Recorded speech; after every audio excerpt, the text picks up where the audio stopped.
Hey, it's Ken, and we are back with a feature that we've been doing. It's called Some of Our Favorite People, where we talk to some friends and some clients of ours that are experts in their field to get some information that we can pass along to you. And today we are talking with Gentry Petrescu from Ion United, one of Canada's leading companies in cybersecurity. Now, Gentry, your whole role is to protect big companies from cyber threats. Is that right?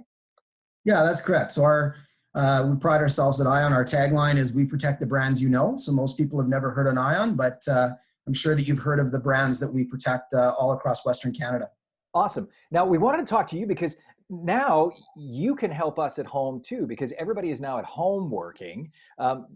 With all of the extra activity that is going online in our homes, people need more protection. We figured no better person to talk to than you, who protects big companies. What are some of the tips that you give major companies that you could actually bring home for us and we could employ in our house to make sure that we're protected? And what are some of those threats that are out there for us that we may not even know about? Yeah, no, awesome. I think certainly these are crazy times, and we've all gone from working from home now to living at work for everybody, and it's an interesting way to be. We've got kids upstairs trying to do school, and we're trying to work and contribute and do all the things. And so, how do we stay safe? And I think one of the biggest things that is important in any cybersecurity role, whether you're in a big organization, a small organization, or just for your personal life, the number one way that people get exploited is passwords. Okay. We read the news every week about some other cyber breach. It's LinkedIn, it's Facebook, it's Air Canada, it's whatever, WestJet reward, loyalty rewards, all these things have happened over the past. These are organizations that spend big money on cybersecurity.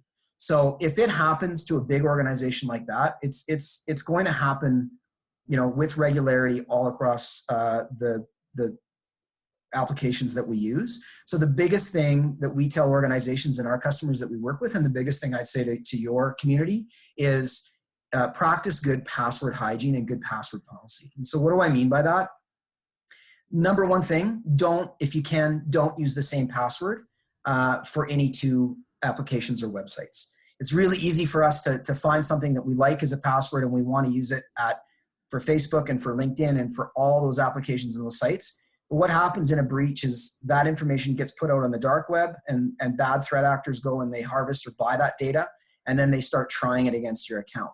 And where people end up getting themselves in trouble, or corporations get into trouble, is when those passwords get leaked out and an attacker or a threat actor is able to gain unauthorized access from just bad password hygiene. So as we're setting up our kids in homeschool accounts, and they're signing on to typing.com, and they're signing into their Google Classroom, and they're doing all of these different things, as a parent, the best thing that we can do for them is teach them to use a different password for each and every one of those applications, and do the same things for ourselves, right? Wow. Yeah. Use your same login for Facebook that you would for your bank. Right. Well, and lots of times at home, we don't ever think of that. We feel so safe at home, and even with our computers at home, we just feel safe. But these threats are out there, and I think they're probably more so now for us at home because we are working at home. Have you guys shifted much towards helping more people at home? Has that become a thing for you, or is the corporate world just so immersed in trying to protect all of their employees right now that you guys are crazy busy doing that? Oh, it's been a really busy few weeks for us. Yeah. I think what's been really interesting looking across the market space is you've got some really big enterprise clients that had pandemic plans, and they had disaster recovery plans that were there.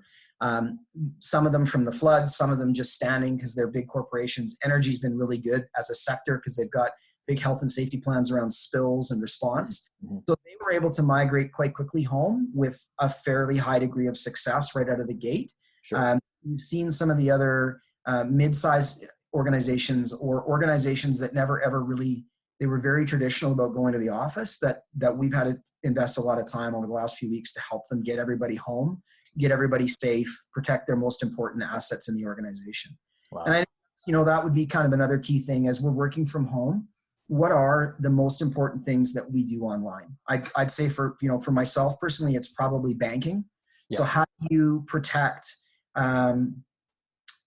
your own crown jewels or your own personal finance? So think about that when you're doing online banking. Try to limit that to maybe one device that you know is safe, that you're not doing a lot of, you're not letting your kids go on, download free games and free applications and do those kinds of things. Keep that on a device that you're very careful about what you browse, so you know that it's probably not infected or clean, and that you're using just that device to do your online banking. Again, online banking, ensure you've got a complex password.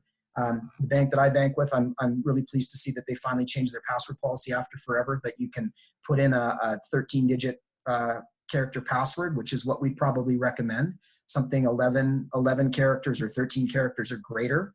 I think we're all getting used to the upper lowercase numbers, characters, so make sure those are in there.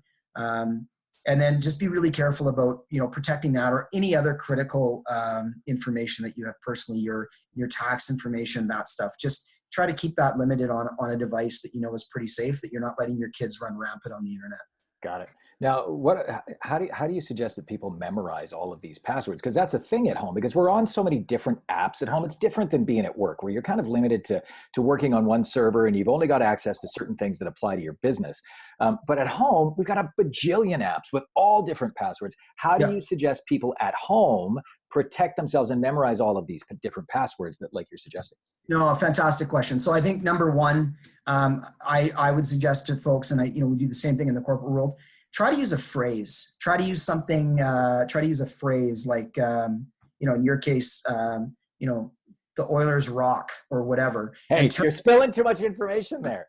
And turn that into, some special characters, upper, lowercase, that kind of thing. Sure. So that works really well for doing those. The other thing that I recommend, if you can, is use a password manager. Use something like LastPass, or even if you're using Apple devices, not an endorsement, but just they've got a great password manager already built into their devices where it suggests a strong password. Use those things, and then you only have to memorize that one 13 or 15 character password that gets you into your Mac or into your iPhone or whatever, your iTunes account. That's the one. And write that down, right? I think the likelihood of somebody breaking your house and finding a written down password is pretty low. So that might be the best way to memorize that one big 13, 15 character password, and then use a manager for the rest of it. Okay, cool. Now, you touched on really kids. Inexpensively, right? Sorry, but it's not going to cost you a bunch of money. It's free with Apple. You can get one really inexpensive. We're not talking about a big outlay of cash here. Well, and I think that's the biggest thing at home too, is we're trying not to spend money right now. Everybody's kind of tightening their belt. So adding more security in does have to be really inexpensive, or people are not going to do it. Now, you mentioned kids earlier and switching to online. I'm one of the slowest shifts I think has been the school system, and it's just they aren't set up for it, because all the kids go to school. There's just no changing that. Now that kids are at home and they are homeschooling and they're doing all these things at home and they're online a lot more during the day, how do we protect our kids? Yeah, well, it's, again, a great question, right? So I think, how do we protect kids? I think the first thing is, try to teach kids that everything digital is forever. Yeah. I know the schools are trying to, they do digital citizenship and they're trying to teach kids about all these things. But even as a parent, let's enforce that. Let's enforce that everything you do online is going to last forever. So be wise about what you're doing. Be wise about what you're using. Again, passwords. Change the passwords so they're not the same. I know my kids came home. One of the boys, their password was, it looked like it was pretty generic, the way that the school system had set it up, and it was generated. And, I would say that probably all the kids in the class, it was very similar. So it'd be very easy to guess. The first thing we did is we changed his password to something that it gets away from that standard format. Mm-hmm. Mm-hmm. Excuse me, just to keep him safe. And then also just being really aware of what applications and games and things the kids are using online, right? So playing online games, if they are, do those have chat features? Because that's where, bad people are going to go to try to exploit that and gain access to kids, where we as parents think, they're just playing a video game, it's safe. So let's be aware of those things, disable those functionalities. The internet service providers that we all buy our home internet from now all have great functionality built into their home routers around limiting time of day or limiting applications or being able to turn things on and off. So as a parent, take 30 minutes and go through the wiki guides on the Shaw website or the TELUS website on how to use some of those things, because there's great free tools that are there that just can help us as parents keep our kids safe. Yeah, YouTube's a great resource for that too. And you make a good point before too. The rule in our house, or the message in our house, is delete doesn't mean anything on the internet. It is always forever in the internet. Just because you've deleted it, it's still there. It's recoverable, and it always will be. So that's a great message to send, I think, to everybody. Yeah, whether TikTok, and look, we got to use this stuff, right? We got to keep kids For sure. entertained, keep them busy. I know lots of assignments, or make a video about this or that. It's cool. Well, But engage too with their friends, and give them that interaction with people and their totally, friends, because we can't isolate kids like this because their whole world is online now and it is very digital. So we've got to give them access to their friends so that they actually have a social life too. totally. But it's just about doing that responsibly and understanding that Absolutely. lasting impact of that. And I think, it's more important. Well, I think it's important for all kids, right? Whether you're 6 or whether you're 16, it's the same thing. They're using technology a little different, but the fundamentals are still there. Awesome. We're talking with Gentry Petrescu. We're talking with Gentry Petrescu today. I've known you for like 40 years, dude, and I still do that. We're talking with Gentry Petrescu today from Ion United, one of Canada's leading companies in cybersecurity. We're just touching on a few tips and tricks here for you at home that you can employ to make sure that you're a lot safer at home, like the big companies are, which Gentry serves every single day. Thanks so much, man. I really, really appreciate you coming on with us today. If anybody has any questions for you, or if they want to send you a note or anything like that, is there a way we can get a hold of you? Yeah, absolutely. So you can just search for Ion United online, reach out through the website. I'm also on LinkedIn.